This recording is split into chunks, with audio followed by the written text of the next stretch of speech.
Forest resources sustainable utilisation and development के बारे में। तो ये जो है इस टॉपिक को हम काफ़ी महत्व दे सकते हैं इस चैप्टर में, बिकॉज यहाँ से क्वेश्चन आने का बहुत ज़्यादा चांस है। ये काफ़ी इम्पोर्टेंट समझा जाएगा मेरे हिसाब से और सर के हिसाब से भी। तो सस्टेनेबल मैनेजमेंट मेथड्स और सस्टेनेबल डेवलपमेंट, ये सारा आज इस लेक्चर में कवर होगा।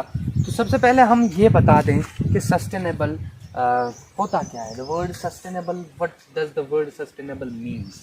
द वर्ड सस्टेनेबल मीन्स कि आपको जो आप मेंटेन कर रहा है, आपको जो सस्टेन कर रहा है, जो रिसोर्सेज हैं उनको मेंटेन करना। Sustain means to maintain. तो रिसोर्सेज जो हैं हमारे, वो रिसोर्स मीन्स के कोई ऐसी चीज़ जिससे आपकी नीड पूरी हो रही है, वो रिसोर्स है, ठीक है।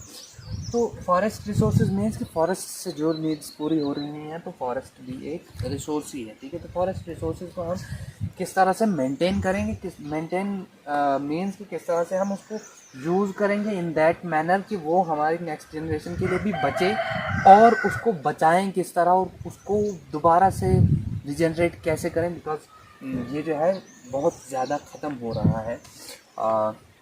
कुछ एग्जांपल्स, कुछ केस स्टडीज़ भी आज होंगी इंशाल्लाह। तो सबसे पहले हम इसकी यूटिलाइजेशन के बारे में बात कर लें। तो इसकी यूटिलाइजेशन मीन्स कि हम इसको यूज़ कहाँ कर रहे हैं। फॉरेस्ट में ज़्यादातर तो, अब फॉरेस्ट नाम ही बता रहा है, पेड़ है सबसे ज़्यादा, है ना।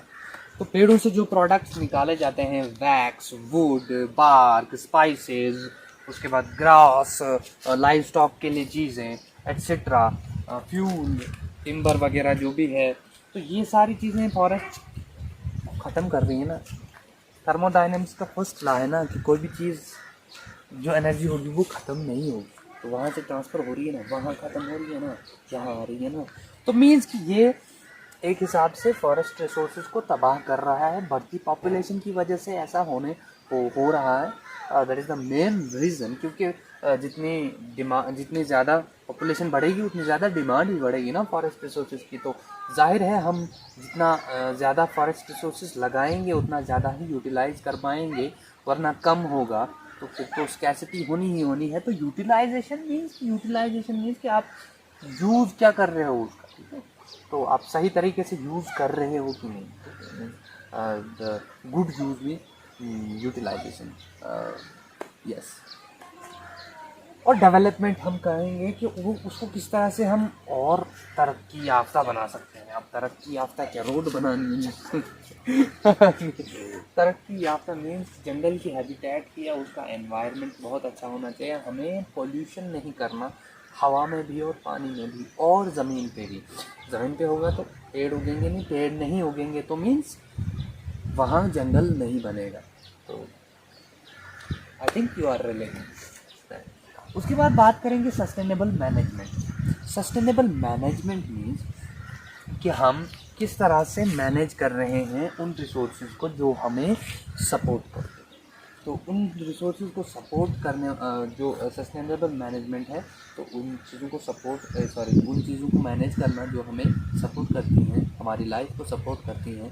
तो मैक्सिमम चीज़ें वो जंगल से ही आती हैं, because basic thing that is oxygen which is supplied by the forest. तो फॉरेस्ट रिसोर्सेज ही सबसे मेन होंगे ऑब्वियसली। देन मेथड्स हैं, इनको किस तरह, कौन से मेथड्स यूज़ किए जाते हैं सस्टेनेबल मैनेजमेंट के लिए। तो आपने EVS एनवायरमेंटल साइंस, कभी साइंस में भी सुना होगा। 3 R's, let me right it, 3 R's।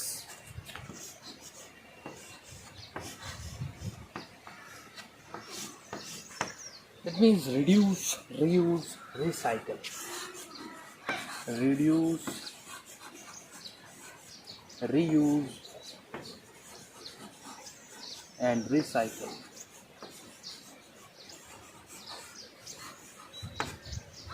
तीनों चीज़ें 3 R's में, ये मैथ है। रिड्यूस मीन्स कि आपको वो चीज़ें यूज़ ही नहीं करनी जो कम है या आपके रिसोर्सेज के लिए एक्सप्लॉइटिंग है, आपके रिसोर्सेज को ख़त्म कर देंगे।